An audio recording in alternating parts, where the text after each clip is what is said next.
அனைவருக்கும் வணக்கம். இன்றைய பதிவில் நம்ம பார்க்க போகிற முக்கியமான விஷயம் என்னென்னா, மாடி தோட்டத்தில் இந்த வெயில் காலத்தில் நம்ம அதை எப்படி கவனிச்சுக்கணும் அப்படிங்கிறத நம்ம இன்றைக்கி பார்க்க போகிறோம். இந்த மாடி தோட்டத்தை பொறுத்தவரை அடிப்படையில் ஒன்று சொல்லிக்கிறேனுங்க. நம்ம எப்போ தண்ணி பயிர்களுக்கு மேலக்க தொட்டிக்கோ அல்லது பைகள்லையோ அல்லது எந்த வகை அமைப்பில் நம்ம செடிகள் வளர்த்தாலும் தண்ணி கொடுக்க வேண்டிய நேரம் பார்த்தா கண்டிப்பாக காலையில் 6 மணிக்கு முன்னாடி 6, 5:30, 5 அந்த நேரங்களில் கொடுத்துக்கலாம். ரொம்ப மோசமாக இருந்தாலும் 7 மணிக்குள்ளே கொடுத்துறது நல்லது. ஏன் இதை சொல்கிறேன் அப்படின்னா, அப்படி தண்ணி கொடுக்கும்போது அந்த தண்ணீர் மெதுவாக இறங்கி முழு தொட்டியும் ஈரமாக்கிரும். 9 மணிலேருந்து 12 மணி வரலும் பயிர்கள் உணவு தயாரிக்கிற நேரத்தில் அந்த தண்ணீர் பயன்படும். அளவுக்கு அதிகமான தண்ணீர், தேவையில்லாத தண்ணீர் ஆவியாக போக வாய்ப்பு இருக்குது. அப்போ தினசரி அடுத்த நாள் நம்ம தண்ணி ஊற்றுறப்ப எந்த விதமான குறைபாடு இல்லாமல் தண்ணி தொட்டியிலேருந்து கீழே போயிடும். சரிங்களா? ஒன்று புவியீர்ப்பு விசையில் கீழே போயிடும் அல்லது ஆவியாக போயிடும். அப்போ அடுத்த நாள் தண்ணி ஊற்றுறப்ப உங்கள் பயிருக்கு எந்த விதமான அழுகல் இல்லாமல் கிடைக்க ஒரு பெரிய வாய்ப்பு இருக்குது. எதை தவிர்த்துக்கலாம் அப்படின்னா, முடிஞ்ச வரையிலும் நீங்கள் தொட்டியில் களிமண் போட்டிருக்கீங்க அப்படின்னா சாயந்தர நேரம் தண்ணி பாய்ச்சறதை தவிர்த்துக்கலாம். சரிங்களா?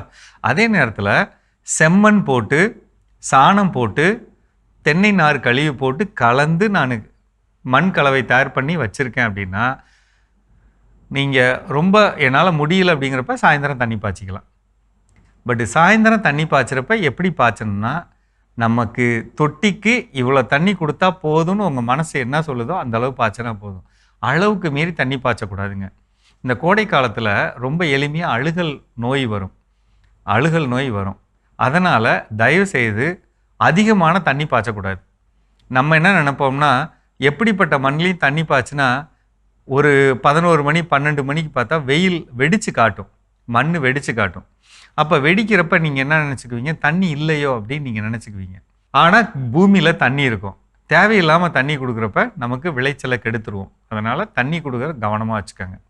இந்த தண்ணீரை முடிஞ்ச அளவுக்கு அதிகாலையில் கொடுக்கலாம் அல்லது சாயந்தரமாக கொடுக்கலாம். சாயந்தரமாக கொடுக்குறப்ப கொஞ்சமாக கொடுத்துக்கணும். சரிங்களா? ஒரே நேரம் நிறைய தண்ணி பாய்ச்சறதை விட டெய்லி கொஞ்சம் கொஞ்சம் தண்ணியாக பாய்ச்சிக்கிறது நல்லது. ரெண்டாவது, இந்த கோடை காலத்தை பொறுத்தவரை பதறாதீங்க. நிறைய தண்ணி கொடுக்கலன்னா தப்பு இல்லை. குறைந்த தண்ணீராக இருந்தாலும் அந்த பயிர் என்ன செய்யும் அப்படின்னா, ஒரு இறுக்கத்தன்மையை காட்டும். ஒரு நார்மலாக இல்லாமல் அப்படி அந்த உள் பக்கமாக வளைஞ்சு அல்லது திருகின மாதிரி அமைப்பில், அந்த இலை நேராக இல்லாமல் இப்படி திருகின மாதிரி அமைப்பில் இப்படி காட்டும். தண்ணி கொடுத்துட்டிங்கன்னா நார்மலாகிடும். இதுதான் தண்ணி இல்லாமல் இருக்கிறது. இந்த இலைகள் வெளிப்பக்கமாக இப்படி வளைஞ்சிருந்தாலோ இப்படி மடங்கி இருந்தாலோ நீங்கள் அளவுக்கு மீறி தண்ணி கொடுக்குறீங்கன்னு அர்த்தம். அளவுக்கு மீறி தண்ணி கொடுத்தா அடி இலைகள்லாம் மஞ்சளாகிடும்.